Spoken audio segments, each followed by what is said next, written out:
Ayo makan kamu. Mas aja.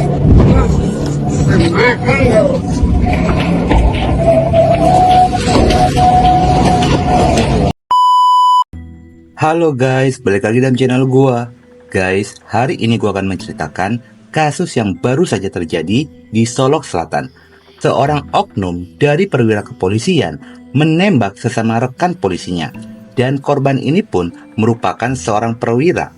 Permasalahan apa di antara keduanya hingga terjadi penembakan itu? Yuk kita simak videonya.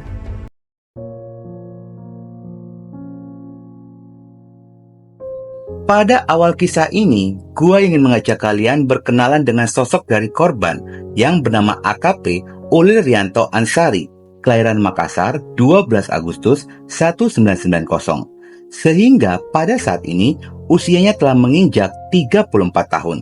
Di dalam keluarga, AKP Ulil merupakan anak kedua dari 3 bersaudara dan anak laki-laki satu-satunya di dalam keluarga. Sejak kecil, AKP Ulil merupakan anak yatim. Ayahnya telah meninggal dunia sewaktu dirinya masih kecil, dan AKP Ulil ini ternyata tulang punggung keluarga. Sementara itu, statusnya masih bujangan, belum menikah. Kepribadiannya dikenal sebagai pribadi yang baik dan ramah. Bahkan AKP Ulil taat beribadah, dan itu disampaikan oleh Pendeta Salmon Leatemia, Ketua Majelis Jemaat GPIB Efrata Padang. Sehari-hari kami mengenalnya sebagai sosok yang ramah, baik, dan juga tekun beribadah. Kalau tidak ada tugas yang memang menyita waktu, setiap hari Minggu pasti beliau menyempatkan diri untuk hadir di gereja. Pada tahun 2009, AKP Ulil telah menempuh pendidikannya di Akademi Kepolisian Akpol dan lulus pada tahun 2013. Setelah lulus dan berdinas sebagai polisi, AKP Ulil dikenal memiliki dedikasi yang tinggi dalam menjalankan tugasnya. Tercatat pernah menjabat sebagai Kapolsek Madukara, Banjarnegara. Lalu pada Kamis 14 April 2022, AKP Ulil dipromosikan menjadi Kasat Narkoba Polres Magelang, Polda Jawa Tengah, dan dipindah tugaskan sejak 24 November 2023. AKP Ulil menjabat sebagai Kasat Reskrim Polres Solok Selatan, atau baru menjabat 11 bulan 29 hari sebelum insiden penembakan. Selain itu, AKP Ulil juga memiliki riwayat tugas di Gegana Brimob Polda Jateng, seperti menjabat sebagai Kepala Unit Penjinak Bom Brimob Polda Jateng, dan Kepala Sub Detasemen Wan Teror Detasemen Gegana Satuan Brimob. Nah, sekarang gua ingin mengajak kalian untuk mengenal sosok dari pelaku yang bernama AKP Dadang Iskandar. AKP Dadang merupakan seorang perwira polisi yang menjabat sebagai Kepala Bagian Operasi Polres Solok Selatan, Sumatera Barat, dan sudah 3 tahun menjabat sebagai Kabak Ops. Jika melihat usianya yang relatif sudah senior, namun baru menyandang pangkat AKP, diduga bukanlah lulusan dari Akpol. Meski begitu, AKP Dadang memiliki rekam jejak karir yang cukup cemerlang di kepolisian. Sejumlah jabatan strategis pernah dia duduki. AKP Dadang tercatat pernah menjabat sebagai Kapolsek Sangir, Polda Sumatera Barat. Lalu period 2019 hingga 2020 menjabat sebagai Kasat Narkoba Polres Sumbar. Setelah itu, AKP Dadang pun ditunjuk untuk mengemban jabatan sebagai Kabak Ops Polres Solok Selatan. Saat menjadi Kabak Ops Polres Solok Selatan, AKP Dadang pernah turut serta mengusut beberapa kasus, salah satunya penangkapan tambang emas tanpa izin pada bulan Agustus 2023. Berdasarkan dari laporan LHKPN KPK, AKP Dadang ini terakhir kalinya melaporkan harta kekayaannya pada tahun 2020 dengan total 445 juta rupiah yang terdiri dari tanah dan bangunan 260 juta rupiah, alat transportasi dan mesin 239 juta rupiah, dan harta bergerak lainnya total 24 juta. Sementara diketahui AKP Dadang memiliki uang tunai 22 juta rupiah dan hutang 100 juta rupiah. Melihat karir antara korban dan pelaku ini, bisa dikatakan keduanya memiliki karir yang moncer. Namun, harus hancur seketika setelah terjadi penembakan yang mengakibatkan meninggal dunianya AKP Ulil. Seperti yang kita ketahui, di masa Presiden Prabowo ini sedang gencar-gencarnya membabat habis mafia pertambangan dan korupsi. Mirisnya, pada kasus ini ada hubungannya dengan hal tersebut. Siapa yang sangka di balik seragam polisi sebagai garda terdepan dalam penegakan hukum, ternyata seragam polisi itu menjadi alat membackingi aktivitas dari pertambangan ilegal. Mirisnya, tindakan kriminal yakni penembakan dan pembunuhan ini terjadi di Polres Solok Selatan, yang seharusnya kantor polisi menjadi tempat penegakan hukum, ini malah menjadi lokasi pembunuhan. Kasus ini bermula ketika AKP Ulil sedang menjalankan tugasnya sebagai Kasat Reskrim. AKP Ulil melakukan penyelidikan dalam kasus penambangan ilegal di Kabupaten Solok. Dalam penyelidikan itu, AKP Ulil bersama dengan tim berhasil menangkap pelaku penambang ilegal Galian C, lalu membawa pelaku ini ke Polres Solok untuk menjalani pemeriksaan. Namun pada saat dalam perjalanan menuju Polres Solok, tiba-tiba ponsel dari AKP Ulil berbunyi, yang ternyata panggilan itu dari AKP Dadang Iskandar. Namun, entah pembicaraan apa yang mereka bicarakan dalam panggilan telepon tersebut, tidak dijelaskan secara detail apa yang mereka bicarakan. Yang pada intinya, AKP Ulil ini tetap membawa pelaku galian ilegal menuju Polres Solok dan akan tetap dilakukan pemeriksaan. Pada hari Jumat dini hari, tanggal 22 November 2024 jam 00.43 menit. Rupanya, pada saat AKP Ulil tiba di Polres Solok, sudah ada AKP Dadang Iskandar di sana.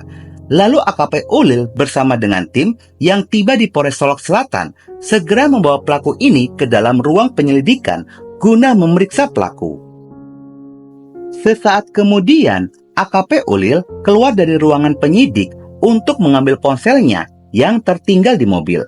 Pada saat itu, AKP Dadang mengikuti dari belakang. Ketika AKP Ulil berada di parkiran, terdengarlah 2 kali tembakan yang mengenai pelipis dan pipi kanan dari korban. Suara tembakan itu membuat polisi yang berada di lokasi berhamburan keluar menuju sumber suara tembakan. Dan ternyata menemukan AKP Ulil sudah tergeletak bersimbah darah. Terlihatlah AKP Dadang pergi meninggalkan parkiran mobil menggunakan mobil dinasnya.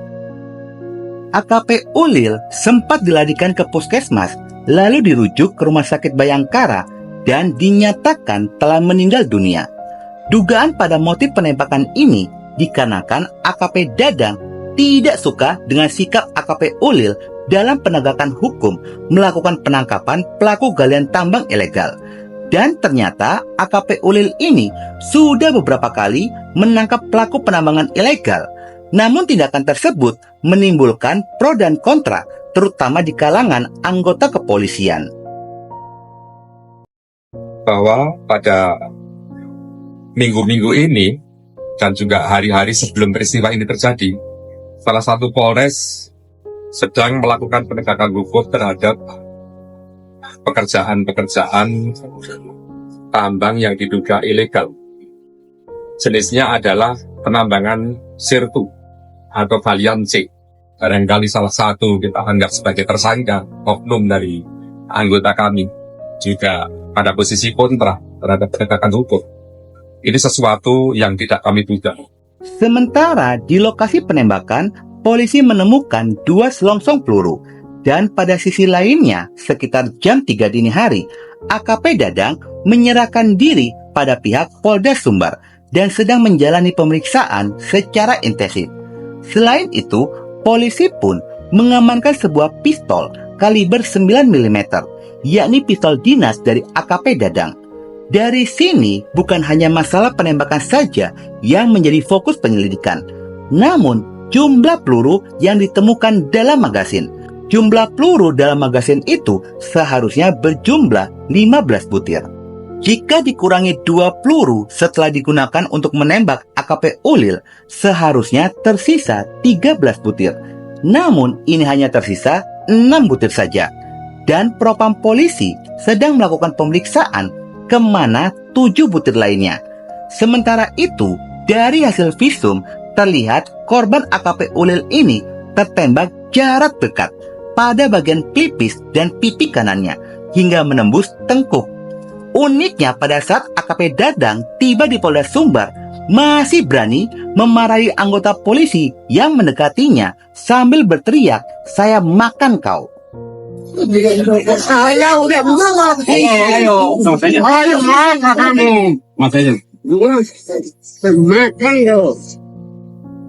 Bukan hanya kasus penembakan ini yang menjadi perhatian publik. Pada saat AKP Dadang menjalani pemeriksaan, AKP Dadang terlihat santai, tanpa diborgol dan sambil menghisap rokok, tidak seperti pelaku kejahatan. Kasus penembakan dan pembunuhan terindikasi merupakan pembunuhan berencana, tetapi polisi belum menyebutkan pasal apa yang menjerat pelaku ini.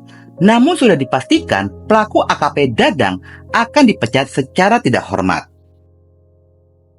Ya, dari video yang kami dapat di WA grup Komisi 3, nah yang di tengah itu disebut adalah pelaku tuh. Ya, topi hitam tuh. Nah itu nggak diborgol kayak pejabat aja jalannya kan? Nggak diborgol. Tidak diborgol itu. Oke? Mau ngobrol aja nih kayak apa? Itu lagi? Ada foto lagi? Nah, ini di tangannya nggak diborgol. Ngerokok tuh kan kalau nggak salah ya. Kalau standarnya Pak Sigit ya, standarnya Pak Kapolri, orang-orang begini nggak ada ampun. Pastilah ya akan diproses dengan tegas, akan ditindak dengan keras untuk menerima hukuman yang seberat-beratnya, baik dalam konteks pidana maupun dalam konteks etik ya. Jadi insya Allah ya kami percaya Pak Sigit bisa segera menyelesaikan masalah ini. Terima kasih. Guys, dari kasus ini sangat luar biasa, membuka dan menjadi terang benderang jika banyak oknum aparat hukum yang membekengi pelaku kejahatan. Gua sangat berharap ada sikap bersih-bersih dari instansi polisi. Tangkap baik bintara ataupun perwira, baik pangkat rendah hingga jenderal yang membekengi kegiatan ilegal dan kriminal. Dan untuk polisi jujur, ingat amal ma'ruf nahi mungkar. Jika kalian dibunuh dalam posisi penegakan hukum, itu merupakan mati syahid. Dan terus jangan pernah mundur dengan adanya kejadian ini. Oke guys, sekian dulu video gua hari ini. Dan jangan lupa ikuti terus video gua. Oke?